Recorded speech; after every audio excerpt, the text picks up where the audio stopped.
गंगोह विश्वविद्यालय को मिली बड़ी सौगात। राष्ट्रीय संस्था national assessment and accreditation council (NAAC) से ए ग्रेड की मिली मान्यता, जिसकी जानकारी विश्वविद्यालय के कुलाधिपति कुंवर शेखर विजेंद्र जी ने प्रेस वार्ता के दौरान पत्रकारों को दी। शोभित विश्वविद्यालय को भारत सरकार की एक बॉडी है, national assessment and accreditation council (NAAC). ये राष्ट्रीय स्तर की एक बॉडी है जो विश्वविद्यालयों की क्वालिटी, गुणवत्ता और जो शैक्षिक या उनका रिसर्च पे क्या कार्य हो रहा है उसका एक तरह से देखती है, मानक तय करती है और मानक तय करने के बाद उन्हें ग्रेड देती है। तो ये बहुत ही खुशी की बात है कि देश में करीब 20% टोटल विश्वविद्यालयों में से ऐसे हैं जो इस मानक पे हैं। कल शाम इसका रिजल्ट आया है। जून में इंस्पेक्शन हुआ था और आपके विश्वविद्यालय को ए ग्रेड यूनिवर्सिटी डिक्लेयर किया है यूजीसी की NAAC बॉडी ने। ए ग्रेड होने का मतलब ये है कि जो भी आपके यहाँ हो रहा है इसके 7 पैरामीटर होते हैं, जिसमें जो पूरी यात्रा है एजुकेशन की, वो यात्रा इसमें पूरी की पूरी आती है। जैसे कोर्स करिकुलम से लेके क्या पढ़ाएंगे से लेके और management, governance, leadership, outcome, placement, student life, research कितनी हो रही है, आपके पास सरकार से ग्रांट क्या आती है, नहीं आती है, क्यों नहीं आती है, वो सारी चीजों के सारे पैरामीटर्स हैं। तो उन सारे पैरामीटर्स में यूनिवर्सिटी को ए ग्रेड मानते हुए और वो दिया गया। अब इसमें यदि मैं ये कहूँ कि हम जिले में पहले हैं तो जरा ये कहना अच्छा नहीं होगा, क्योंकि आपकी यात्रा हमेशा ही पहली रही है, ठीक है। तो पहले ही NAAC एक्रीडेटेड यूनिवर्सिटी हैं और ए ग्रेड भी आप पहले ही हैं। पूरे राज्य की यदि मैं बात करूं तो राज्य में 15 विश्वविद्यालय हैं जो ए ग्रेड या उससे ऊपर हैं। ए के ऊपर A+ है, A++ है। लेकिन पहले साइकिल में, मतलब जब आप पहली बार जाते हैं किसी भी उसमें, तो पहले साइकिल में ए ग्रेड होना ये अपने में महत्वपूर्ण माना जाता है। जैसे हमारा मेरठ का जो विश्वविद्यालय है वो भी दूसरे साइकिल में ए हुआ। पहले में हम ए नहीं थे वहां पे, 2015 में ए नहीं थे, 22 में हमें वहां ए मिला था। लेकिन यहाँ पहले ही साइकिल में ए होना ये अपने आप में एक बड़ी बात है। तो उसके लिए आप सबको भी धन्यवाद बहुत बहुत, क्योंकि आप सबका बहुत सारा सहयोग रहा है।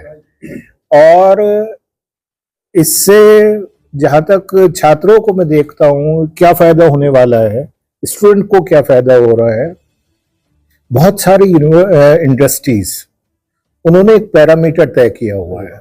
क्योंकि आज ये है, जब बहुत सारे विश्वविद्यालय हैं तो सब ये सोचते हैं मैं कहाँ जाऊं बच्चे लेने, यदि मुझे जॉब देना है प्लेसमेंट के लिए। तो बहुत से लोगों ने पैरामीटर बना रखे हैं कि हम पहले ए ग्रेड यूनिवर्सिटीज में जाएंगे। तो इससे ये है कि देश के जो भी बड़ी इंडस्ट्री है उनके लिए अब शोभित विश्वविद्यालय एक डेस्टिनेशन बना कि हमें यहाँ पे आके यहाँ से बच्चों को लेना है। जब सरकार ग्रांट देती है, रिसर्च के लिए फंड्स देती है, तो उन फंड्स का एक पैरामीटर है कि उन्हें ए ग्रेड यूनिवर्सिटी को प्रायोरिटी दी जाती है।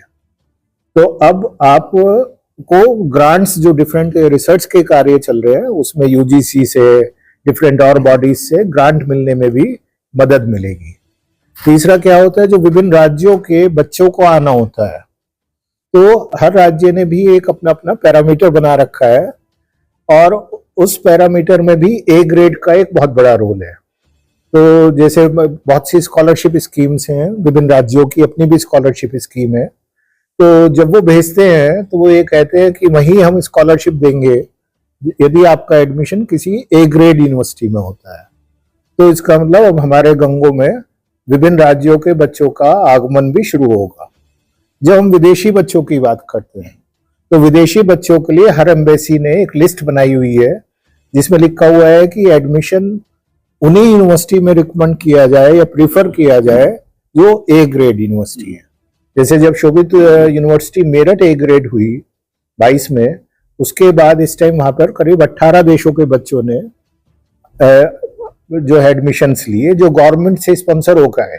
अदरवाइज बच्चे पहले आते थे, लेकिन जो गवर्नमेंट्स ने डिफरेंट राज्यों के डिफरेंट देशों ने स्पॉन्सर करके बच्चों को भेजा। तो वो भी अब यहाँ पे मैं अब उम्मीद कर रहा हूँ कि आने वाले 2-3 सालों में हमारे कस्बे में कुछ विदेशी बच्चे भी घूमते नजर आए, कुछ और चीजें भी हों। और जब ये सारी चीजें होती हैं तो ओवरऑल डेवलपमेंट आता है, क्योंकि कल्चर बदलती है, एनवायरनमेंट बदलता है, लोकल बच्चे को एक कंपटीशन मिलता है, उसे अपॉर्चुनिटीज खुलती है।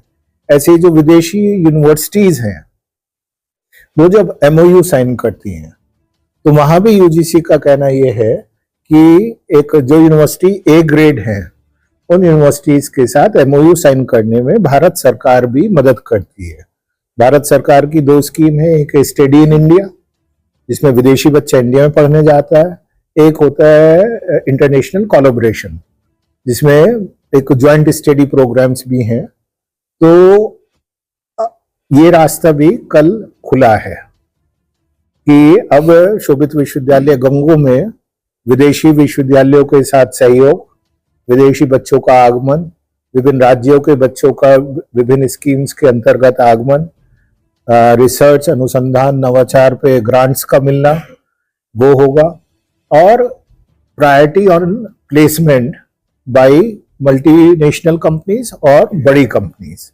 तो ये सारी चीजें हैं और इस यात्रा को पहले ही साइकिल में पूरा करना ये एक थोड़ा सा बड़ी बात है।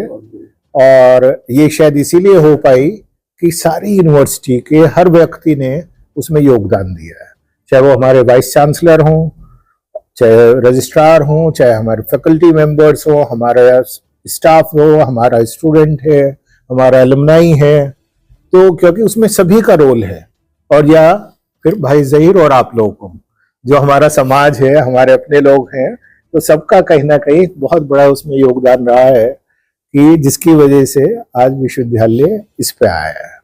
तो मैं उम्मीद करता हूँ ये 5 साल के लिए होता है एक्रीडेशन जो दिया जाता है, तो ये जून 2025 से 30 तक के लिए दिया गया है, क्योंकि जून में इंस्पेक्शन हुआ था तो तभी से वो डेट इस पे लागू होती है। और मैं उम्मीद करता हूं कि 5 साल बाद जब विश्वविद्यालय दोबारा से रीएक्रीडेशन में जाएगा तो वो फिर जो इसका हाईएस्ट एक पैरामीटर है जिसे A++ बोलते हैं, तो उम्मीद करता हूं कि हम A++ की यात्रा तक आएंगे और इस 5 साल में जो बहुत सारी चीजें हम मिस करते रहे जो और अच्छी हो सकती थी उन्हें करने का मौका विश्वविद्यालय को मिलेगा।